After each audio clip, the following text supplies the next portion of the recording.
সবাই বলেন আসসালাতু খায়রুম মিনান নাওম।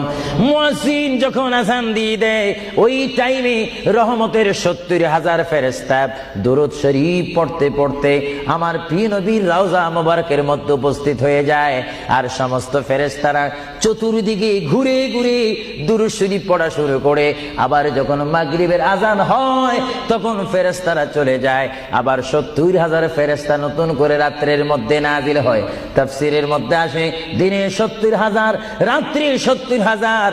আজকে দিনে যারা আগমন করলো ফেরেশতা, কিয়ামতের আগে তারা আর আসার সুযোগ পাবে না। আজকে যারা আসলো, কিয়ামত পর্যন্ত এক গ্রুপ অপর গ্রুপের সঙ্গে সাক্ষাৎ হবে না।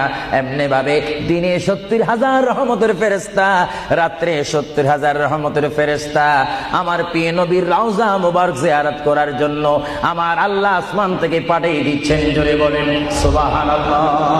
বললাম